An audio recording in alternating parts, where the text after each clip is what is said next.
Thank you so much, Angie. Can everyone hear me all right? Okay, perfect. So good evening, everyone.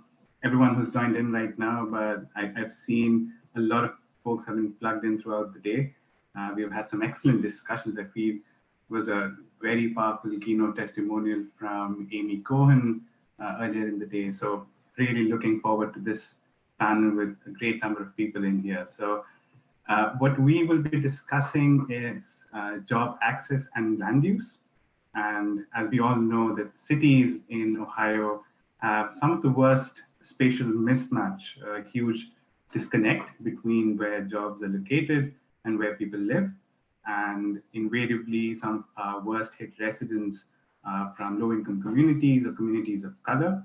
And so this panel will look into how can planning, transportation, and economic agencies deal with this sprawl.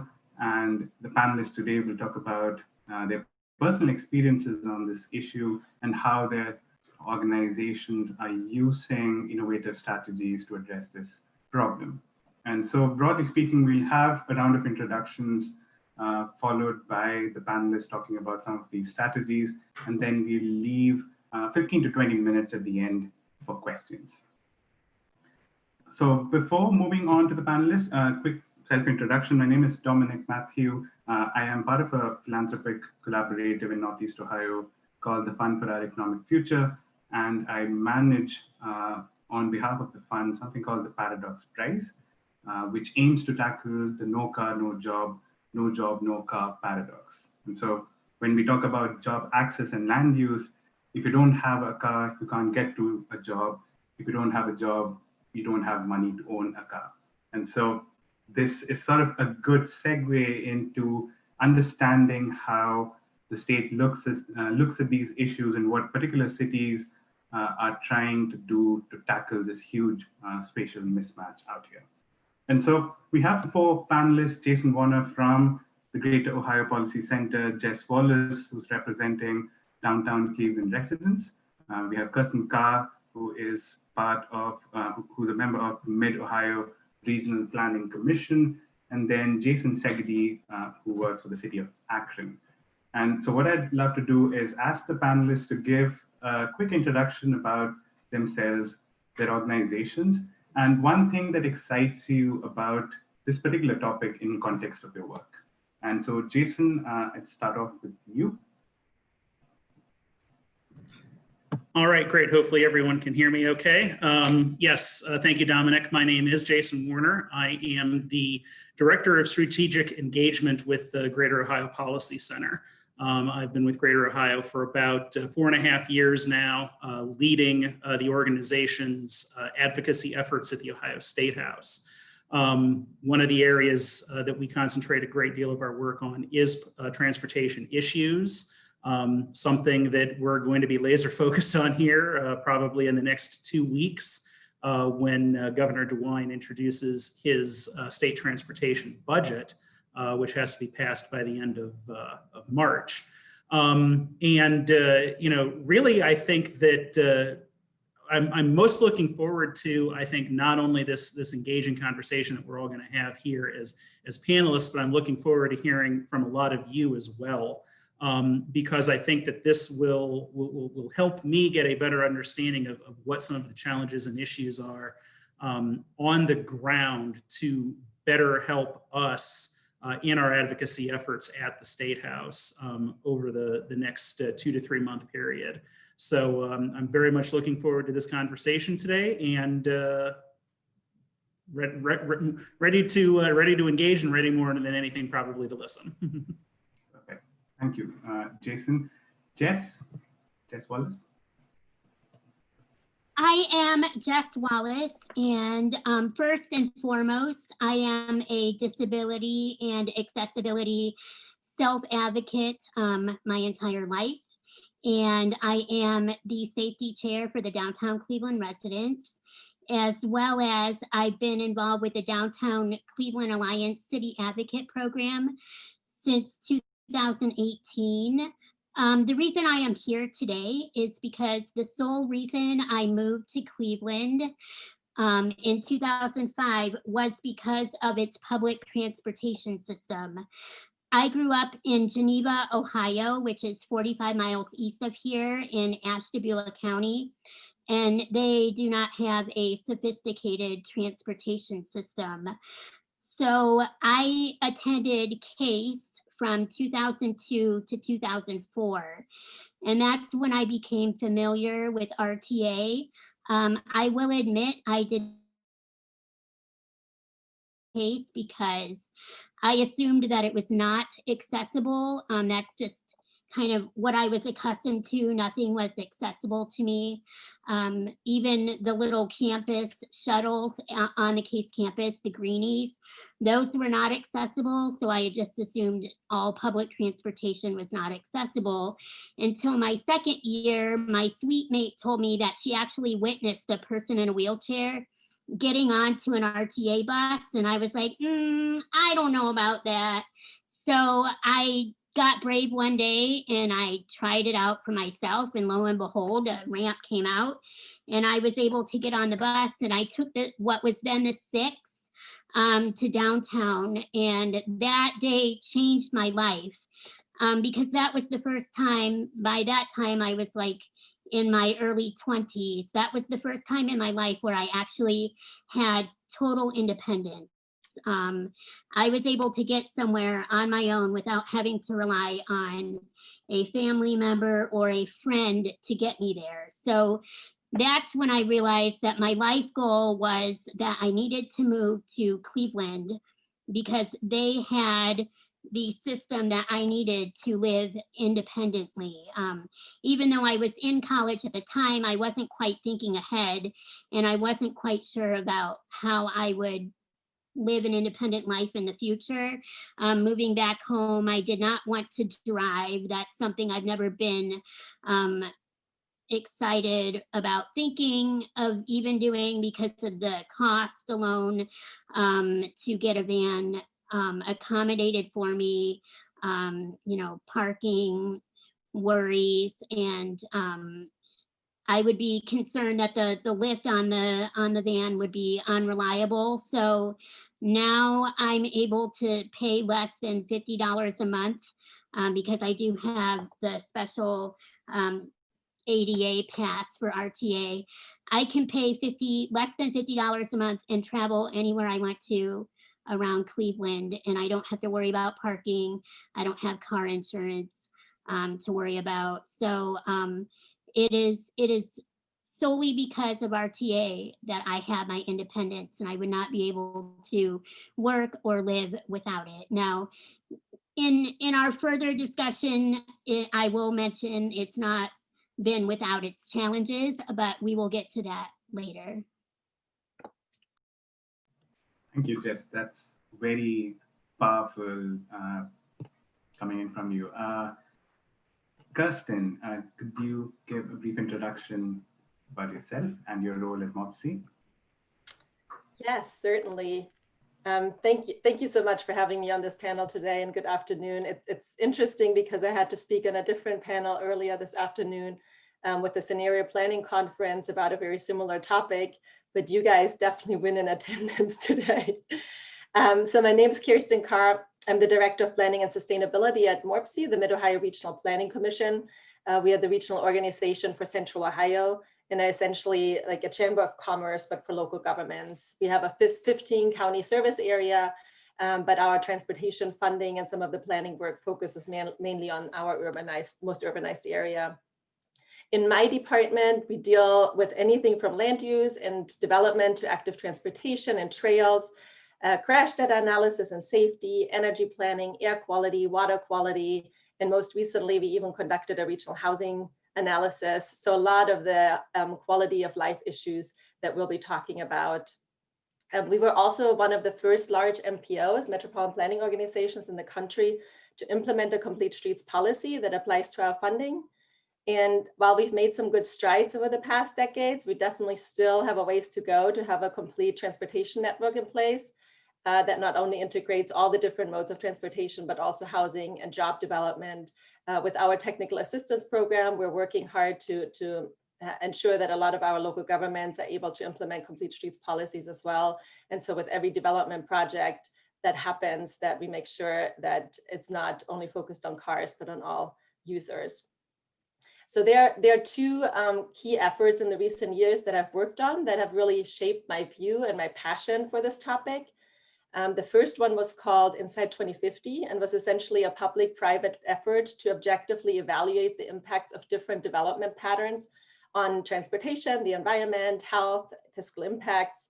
And essentially what the study showed us is that compact development that focuses on infill and redevelopment and creates these mixed-use communities that are walkable, bikeable, transit-friendly, essentially have a much higher return on investment on all the 8 metrics than continuing that sprawling car-centric development. And our communities responded really well to it, and they began to create denser developments, adopting their own complete streets policies and so forth. It's certainly not at the pace we needed to happen, but at least it's progress. And I think we'll talk a little bit later too of what's holding us back. The other effort we recently finished was our regional housing strategy. That took a comprehensive look at our housing market and identified 5 core housing issues and over 100 strategies on how to create a more equitable, attainable housing market. And so one of the analyses was an opportunity index, and the results, while not surprising, were quite depressing. Basically what it said is that the neighborhoods that showed up as low opportunity neighborhoods today almost perfectly match up with the redlining areas of the past. And so thinking about how decades later, we still haven't really moved the needle on bringing people out of poverty and on the same playing field as everyone else is really sad. And so to me, to wrap this up, back to your questions of what excites me about this topic, or better, what gets me up every day to work on it, I would say it is the racial and social injustices that many Americans still experience based on the land use and transportation policy and programs decision that we've made. And so even if at MORPC we're not implementers, I want to be part of the conversations and solutions so we can really build this equitable playing field for all, and to make sure that people have options to live where and how they want to live. Someone who's originally from Germany, as you can see, and probably hear from my accent, and kind of getting this view of Americans being so big on freedom of choice. It's really to me that when it comes to when you think about freedom of choice, so many people don't have a freedom to choose of where they want to live or how they want to live, and how can we change that? Thank you so much, Kerstin. Looking forward to you describing Inside 2050 and the housing policy as well. Jason, you're up next. All right, well, thank you, Dominic, and good afternoon, everybody. I'm really happy to be here to chat with all of you and be part of this esteemed panel this afternoon. My name is Jason Segedy. I'm the Director of Planning and Urban Development for the City of Akron. I've been in this role for the last 5 years, member of Mayor Horrigan's cabinet, and prior to that, I worked in the Metropolitan Planning Organization world for 18 years.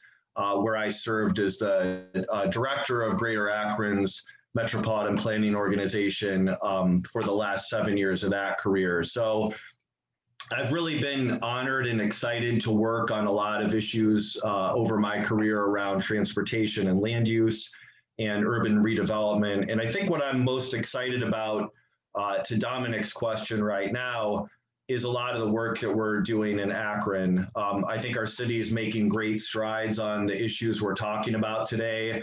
I'm really thrilled to work for a mayor who cares about the issues that we're talking about today. So I think in terms of specifics, what I'm really thrilled about right now is we're working hard on revitalizing the city and on competing head-to-head with our suburbs, growing our population, attracting people and investment back to the city. And I think, a lot of you are familiar with the conversations around Rust Belt cities and legacy cities.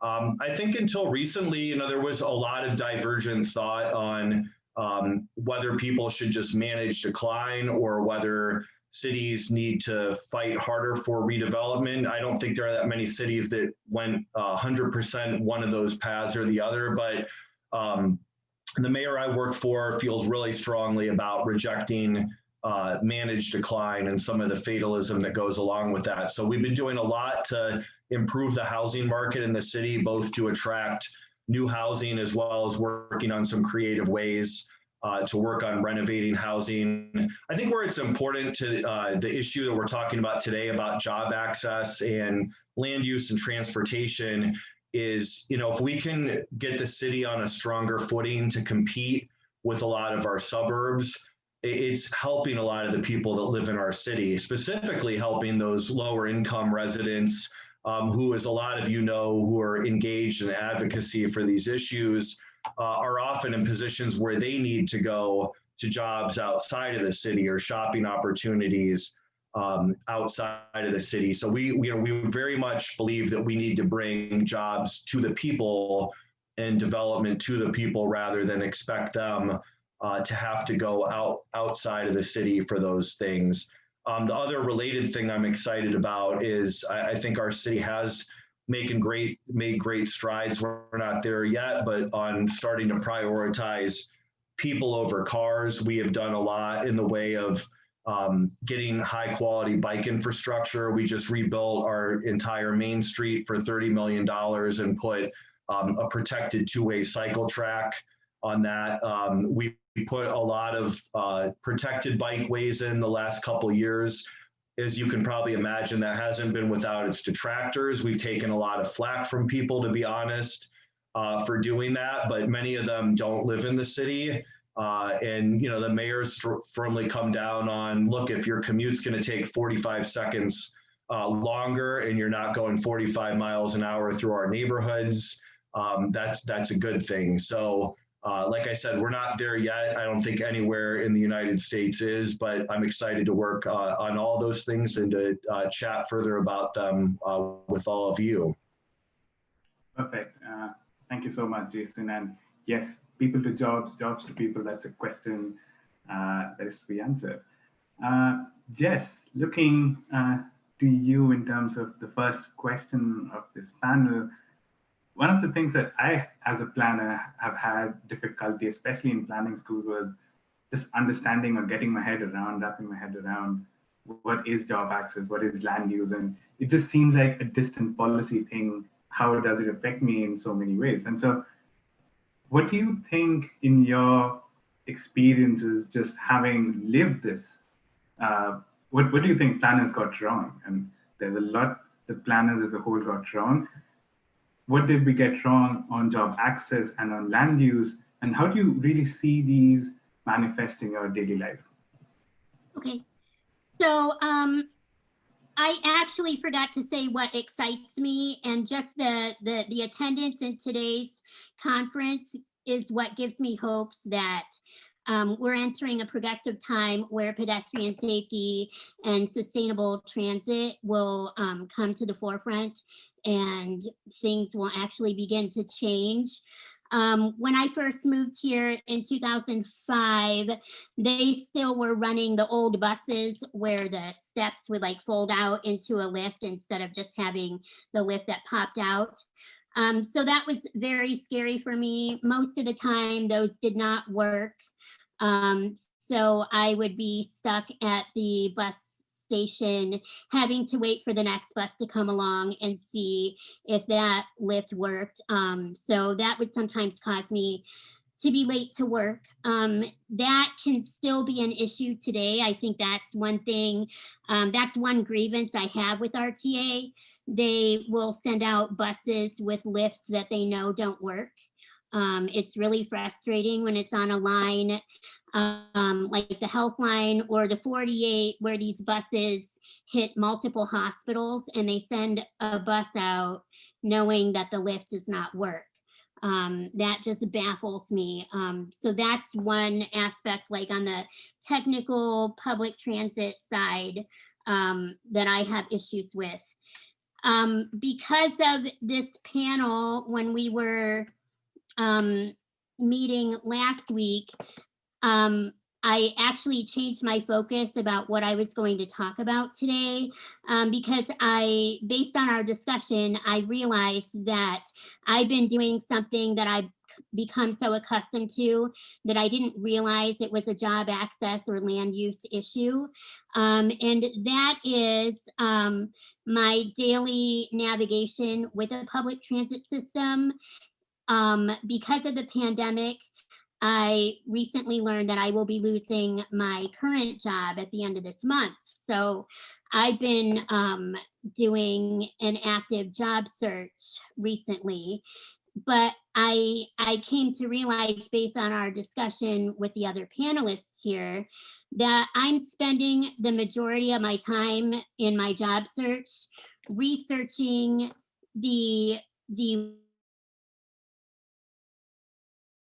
jobs that I want to apply to see whether or not they line up with an RTA bus line. And I'm strategically analyzing, okay, what's the least amount of bus lines or bus and train combinations I would need to take to get there.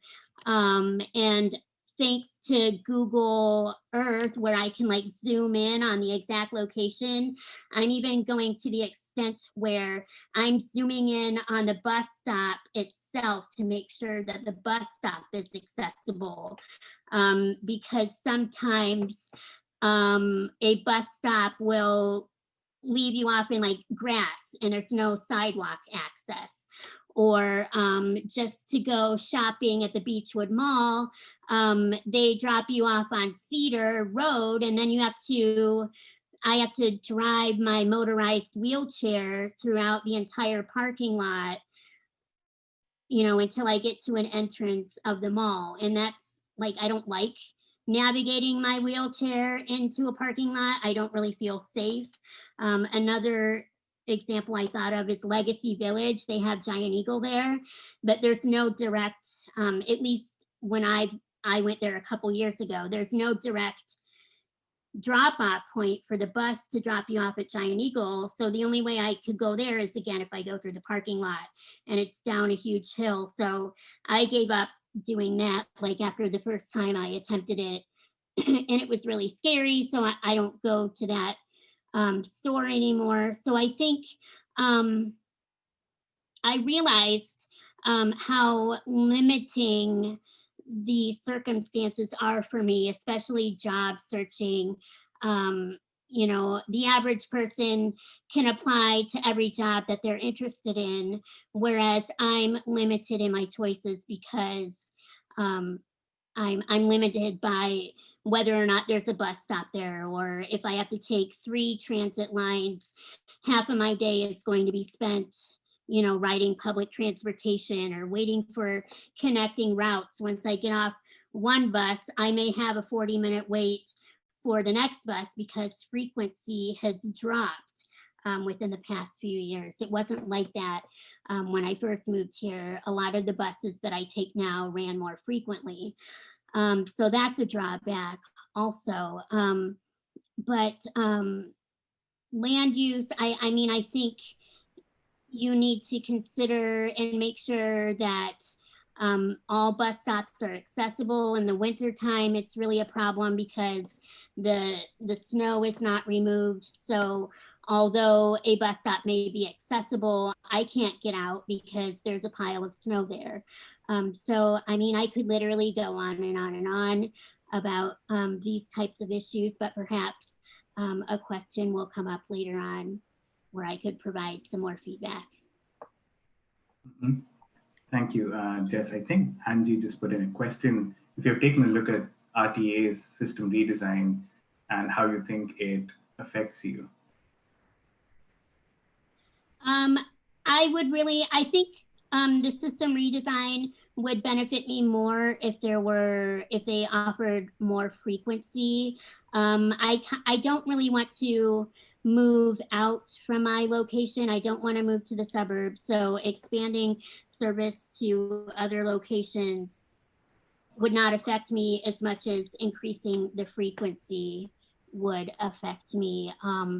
And I should also mention, I am happy, and I have to give a shout out to Jose Feliciano. I see he's on this call.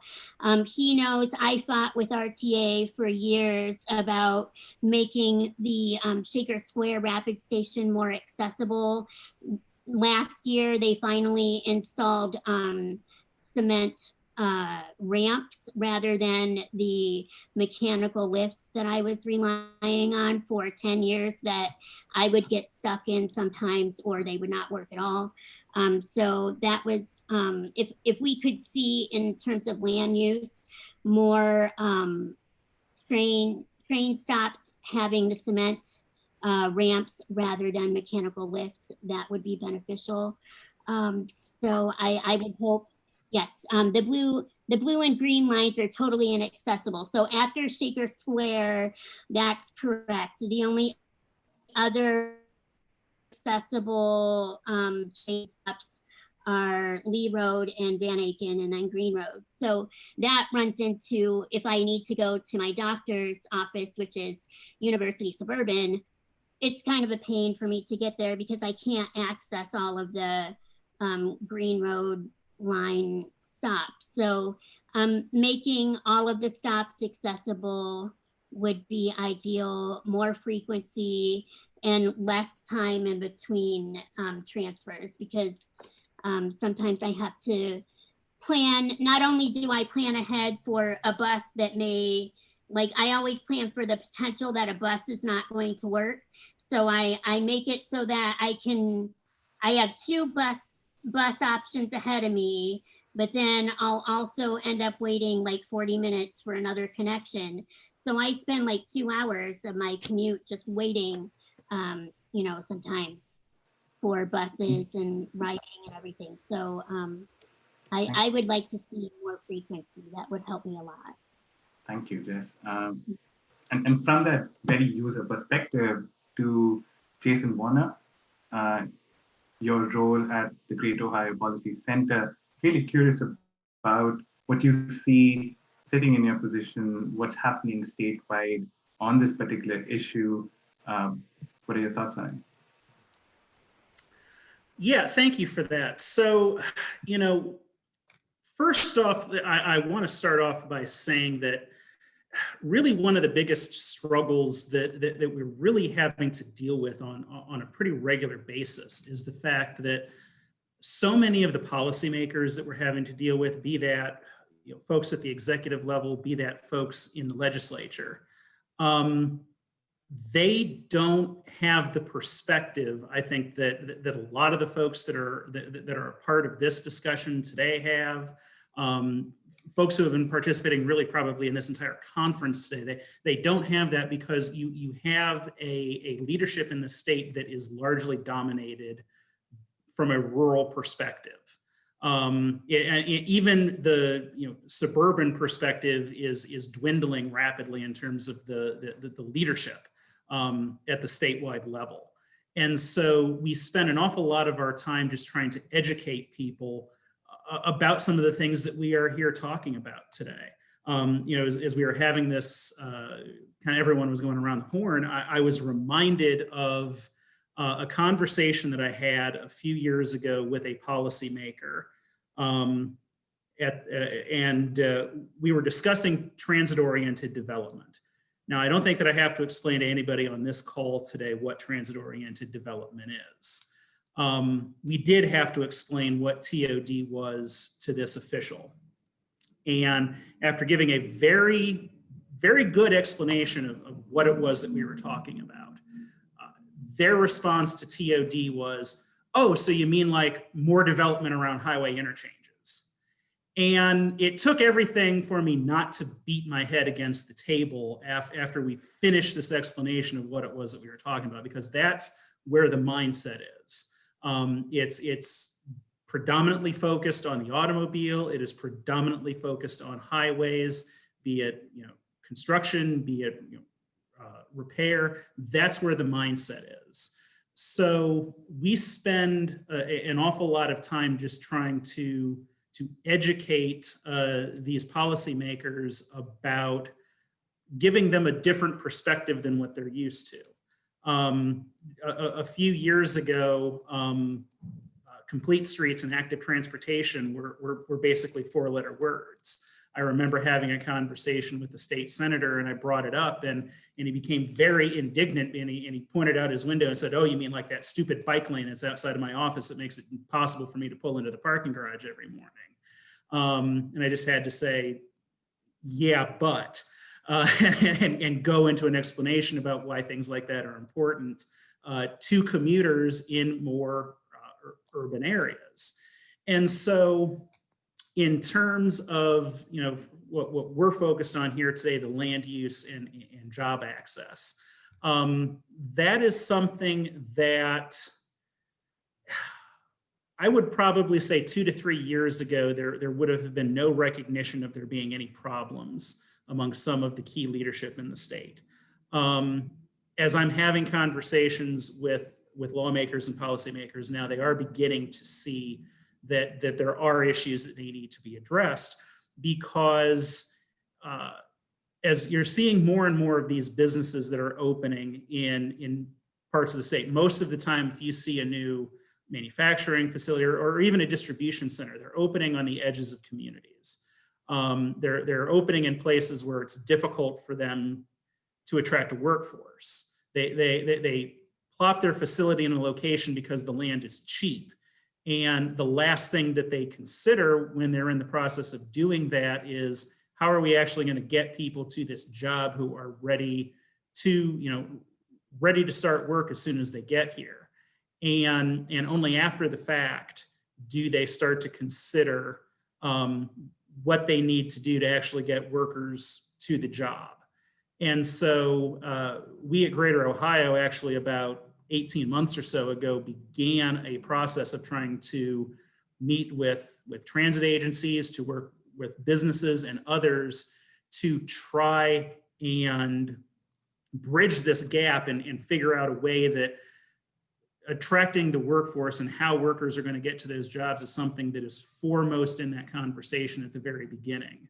And part of that is working with lawmakers and urging them to take a look at some of these policies that they're implementing and helping them understand that whether it's, passing legislation that is going to make it easier for suburban sprawl to happen in communities, or just some of the promoting policies that are going to make it easier to get workers into those jobs. That's where we're trying to shift the focus to. We're making progress, but we still have a long way to go.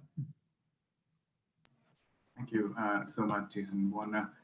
That's a very interesting perspective, and I'm seeing a number of comments come in on how we as either civic organizations or as an individual could do so much to speaking with our representatives and communicating the stories or the life choices that we face, just having to deal with the externalities of these decisions. And so segueing into the Jason Segedy, I'm sort of catching you on the comment that you made, jobs to people or people to jobs, and just wanted to relate an anecdote that I faced while doing the Paradox Prize. We reached out to the de facto CDC in East Cleveland. Travell Harp is the person who leads it. And we're talking about getting residents of East Cleveland who are qualified for jobs to go to nearby neighborhoods like Wycliffe or Willoughby, where there were a lot of jobs. And I remember Travell being a bit agitated about the whole fact and saying, why do we need to get people from point A to point B? Why can't jobs come here and cater to folks who are living in this particular neighborhood? And that has sort of got me thinking over the years in terms of, it is a long process getting a job to a particular place, and compared to the immediate needs that people have, how do you balance this as someone who is in policy making, someone who is leading planning in the city of Akron? How does that dichotomy sit with you? Yeah, it's a really important issue, and picking up on something Jason Warner said, I think outside of the circles that a lot of those of us in this meeting probably regularly travel in, I agree with him that I think until recently and up through the present moment, in many cases, there's a real lack of awareness, even of like why that's a problem, that people need to go out to where the jobs are being created in far-flung areas. And I think there is this default orientation, especially at the state and county level, I would say throughout the state, that first you pick the job site, then you build whatever is going to be built, and then, oh, by the way, how are we going to get people here? And although of course this is all easier said than done, it's a hell of a complicated issue, and I'm not going to pretend like developing brownfields in the city is equally easy to that greenfield necessarily, but it's also fair to say there are a lot of hidden costs and opportunity costs that aren't accounted for with a lot of the sprawling development. And I do think that it's really important as policymakers that we can think about more than one thing at a time, because there are a lot of systemic and intertwined, very complicated issues of land use and transportation and economic development. I mean, I really think the best approach has got to be like a two-pronged approach. I mean, one, thinking about why are we building these things further and further from the people who need the jobs, and having some state and county level policies that start to rein that in, you know, things that might limit where highway expansion goes, where new interchanges are built. I had to chuckle at the anecdote about TOD being, you know, highway interchanges, because I don't think anyone here would argue that we don't see plenty of development at highway interchanges. And even, you know, we have discussions within our own city about providing water to development outside of the city. And there's this yin and yang of, well, we could make money off of selling the water, but what does that do to our competitive position? And I think the other side of the coin, and this is definitely more the world I'm in now, working in municipal government, there's what can we do locally at the local government level to set our own community up for maximum success. And I think although the systemic and statewide issues are really important, maybe it's because I've been doing this that long, I have limited faith a lot of progress will be made on those issues. Whereas this is not an excuse for not continuing to work on them, but I know in my job as a city official, I can work hard to make Akron as competitive as possible. And we have had some success, for example, you know, getting Amazon into one of the most infamous dead malls in the country within the city limits of Akron. I won't claim that Amazon is the solution to all that ails us, but leaving those issues aside, they could have gone somewhere else. They could have been in Stowe, they could have been in Greene, they could have been in Medina County. And the fact we got them in the city at a mall site that actually had a transit center already existing was a pretty big coup. And I think the same goes for a lot of the work on our neighborhood business districts and attracting, you know, retail back. And of course, COVID has thrown a huge curveball into all this, but as hard as it is to think about, sometimes it's not going to be here forever. And I do think that, you know, us working hard at the local level, but just to recap, I think it is both. It's got to be central cities in Ohio working really hard to outcompete their neighbors, but I think it also has to be, you know, people thinking regionally and statewide and systemically about why we're doing some of these things that are clearly not helping our economy. Thank you, Jason. Also on a related note, I remember this huge coalition that you built through the Northeast Ohio Sustainable Communities Consortium. How was that possible? How did you get all these different diverse group of stakeholders to come together?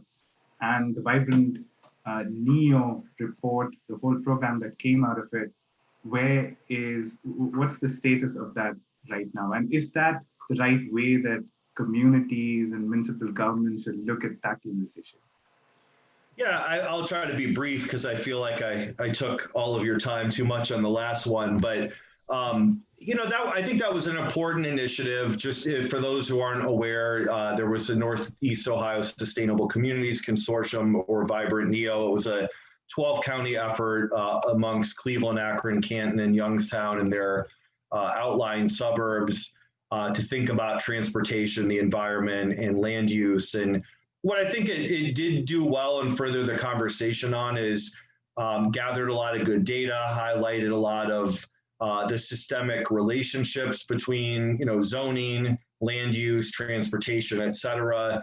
I think where it didn't succeed as much, and I don't think it was necessarily set up to do this, and it is a challenge, is galvanizing opinion or mobilizing people to take action. There's a lot of debate about all these topics. And, we had people from the Tea Party showing up at our meetings saying we were communists and we're going to herd everyone into high rises. And although that might have been a fringe opinion, there were plenty of people out there that had it, or some slightly less out there version of that. So I think that the work to be done still is to build on, say, that framework or similar frameworks that might have been underway in other regions in Ohio, and try to build, political consensus and common ground. And I'd like to tell you in 2021, this is a good year to build common ground or political consensus.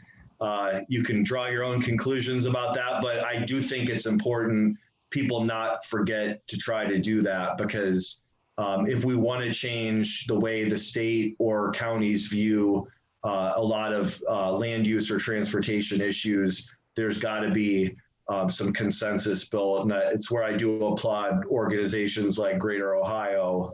They're doing a lot of important work. Perfect. And Kerstin, this is the right time to get you in, because Insight 2050 is literally trying all these things out. So do you want to talk about what Insight 2050 is? Yeah, I'm happy to talk about this some more, but I also want to say thank you to Jess for sharing her experiences. And I really, agree with a lot of the comments that were made in the chat as well, of how important it is to hear from the people that are experiencing the transportation issues, because so many times our leaders are making good assumptions and having well intentions of making changes, but not really with consulting the people that it affects. And so the more we can open up the conversations and immerse ourselves in the communities to hear from them that are truly impacted, the more successful we will be in really finding solutions that are systemic and that actually have a positive outcome. But for Insight 2050, I mentioned it briefly earlier, but didn't share that we actually ended up having 2 Insight 2050 related efforts. So the first one was the one where we looked at these 4 different scenarios of development from a regional perspective. The second, more recent one was much more specific and was called Corridor Concept. And it focused on 5 regional corridors that either had potential for infill or redevelopment along them. They had major congestion issues like the 315 Olentangy River corridor, if you're familiar with Columbus, and then also large job access problems, especially down to the Rickenbacker area.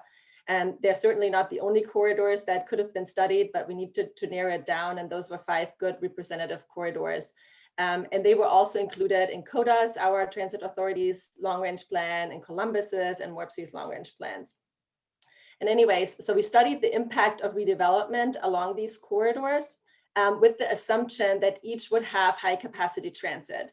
And we did not define the technology of high capacity transit. We didn't say it had to be light rail or bus rapid transit or autonomous technology, but we knew that high capacity transit had to be defined as a vehicle that could move a lot of people on a dedicated lane so it doesn't compete with traffic, and that they have to be dense nodes around the transit stops to really make ridership work.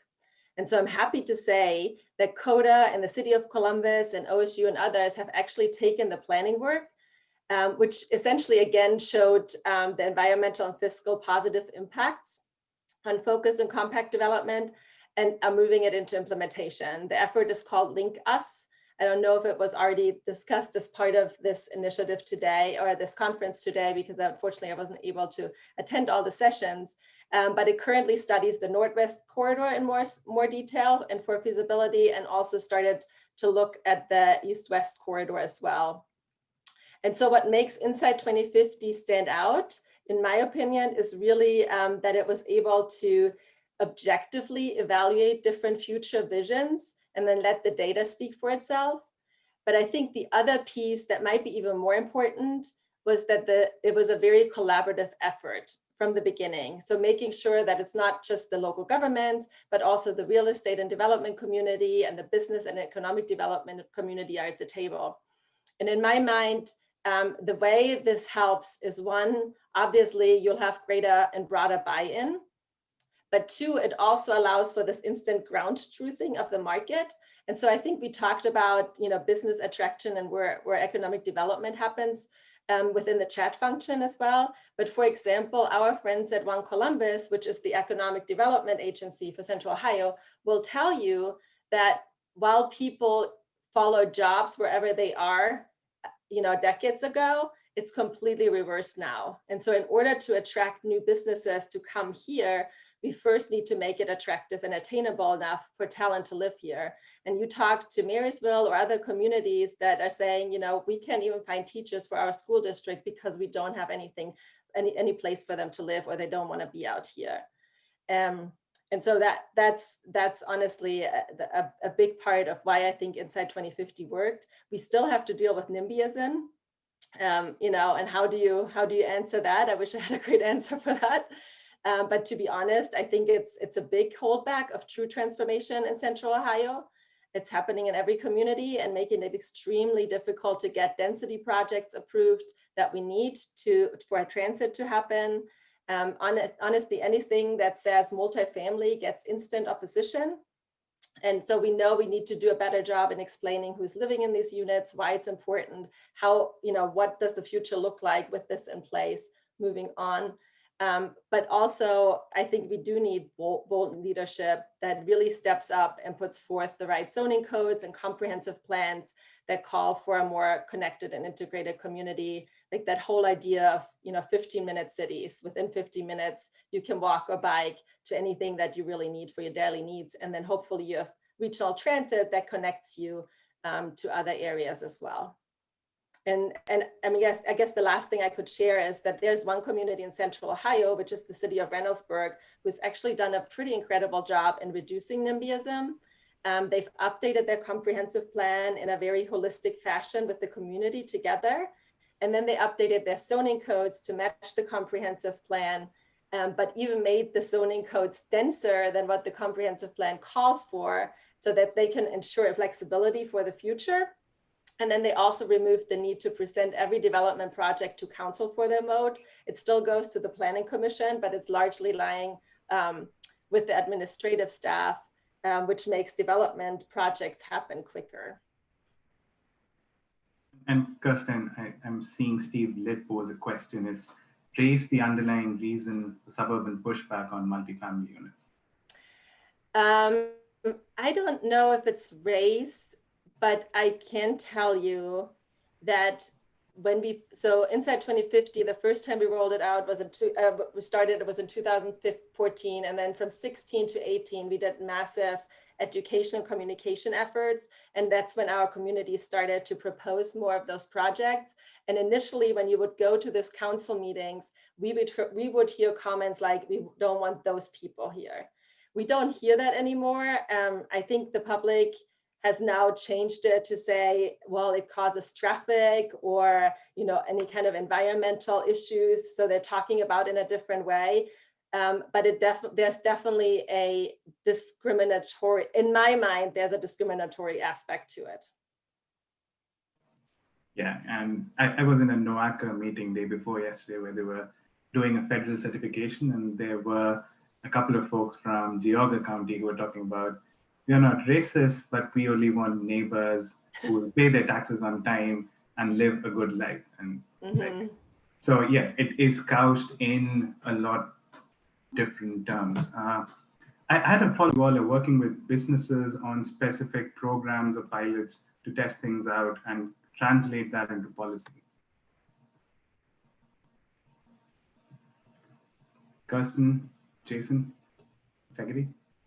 Just real quickly, we are Metro RTA in Akron recently received a federal grant for a TOD study. So we are going to be looking at probably 3 to 5 what we consider high impact, potentially TOD sites in the city of Akron, where mixed use development that's oriented around transit, both for residential and for jobs potentially could be located. Just real quickly on the Amazon issue, I can tell you from being involved with some of those discussions before they came, they were extremely interested in good transit access. Their workforce, many of the people at their facilities do use transit, and I don't think they would have located anywhere unless they got an incredible deal that didn't already have good transit access.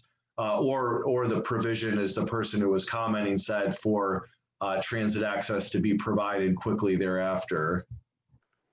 Yeah, and I think I can echo that as well. When we were trying to attract Amazon to locate in Columbus, that was probably the first time that MORPC was pulled in for information about greenways and waterways and parks and these quality of life amenities, because Amazon specifically was looking to have that because they understand that their talent who's going to work at their headquarters or their facilities would want that in order to live here.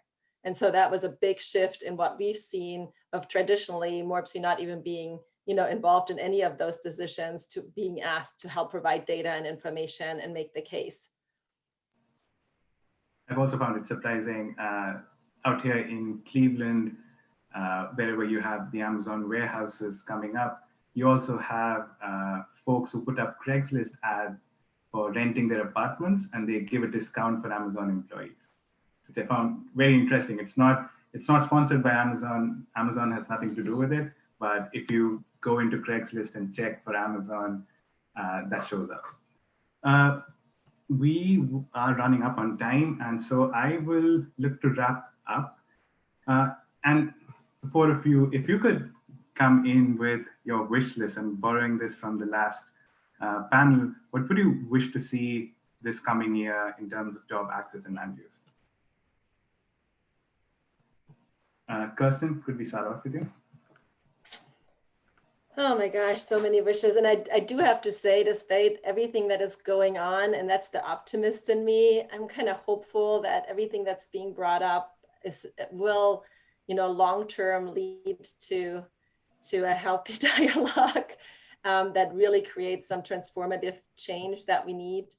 I really hope that, within our local governments, that they are working, that the departments within each other are working well together and coming together to achieve a greater vision. I think the one thing that I'm looking for within the work that we are doing, but also asking our planners to do, is put equity at the top of their conversations and planning efforts. How are your plans helping to lift up our traditionally underserved communities? Are you prioritizing infrastructure investments to the areas that need it most? I've heard a story previously where a parks department was upgrading their parks and rec centers solely based on who cried the loudest, not who needed it most. So there was no strategic, effort going on, and that's just absolutely unacceptable. And so back to what, Jess sharing her experience, I think it is so important to immerse yourself in the community and really understand what some of our residents are going through, so that we can work with them on systemic solutions and really move the needle in a way. And I guess to the advocates, I want to encourage you to keep showing up and share your stories and your experiences, but also to find ways of communication that allow you to be heard. Because, for example, if you always show up as the lonely warrior complaining about everything, you'll eventually be tuned out. But if you invite people in to share your experiences and you help shape solutions, people will hear you. And I know you have to be in it for the long haul and continue to bring champions in along the way. And it's this exhausting uphill battle, and it requires a lot of patience. And I don't have patience, so I know how hard it is to have patience. But I think one thing that I've learned over the course of my career is that I have to figure out how I can speak someone else's language, because otherwise I might not get through to them. And I think the best example that I can give, which is not directly related to the topic today, but this idea, you know, when you think about, you have someone who's fighting against climate change, is it more important to you that someone else believes in climate change or that they're doing the right thing? And if it's about them doing the right thing, then you have to figure out a way what gets them to do the right thing, not to spend all your time convincing them that climate change is real. Thank you, Kerstin. Jess, your wish list? Well, Catherine actually made a comment. Do we know how many of the transit authorities in Ohio have people who rely on mobility devices in board leadership or executive leadership roles? And thankfully, the GC-RTA, local RTA here in Cleveland, they do have a board member that uses a mobility device. But I think it's important, particularly when I was going through some bad days on riding public transportation, meeting one obstacle after another, my wish was always like, I wish the people that made these decisions would follow my footsteps for a day and see the challenges that I experienced firsthand. I think that's very important. I think it's important to have someone with my experience that is involved in making these decisions. And oftentimes I will run across someone that is in charge of the accessibility department, but they have absolutely no experience or understanding what I'm dealing with. So I would like to see more disabled individuals involved in these positions and in making these decisions. And as I said previously, and I will reiterate, when you make something accessible, it benefits everybody, not just someone like myself. So I will always advocate accessibility as my main wish. Thank you so much, Jess. That's a powerful statement you made. Jason Warner? So at the end of last year, ODOT, and I know that we all spent an awful lot of time, beating up on ODOT, and but they did late last year release their statewide transportation plan for the next 25 years, Access Ohio 2045. I had the opportunity to represent Greater Ohio on part of the steering committee for Access Ohio. And having been a part of that 3-year process, when that work began, issues related to transit-oriented development, even other mobility modes, it wasn't even an afterthought. There was very little to no discussion about that.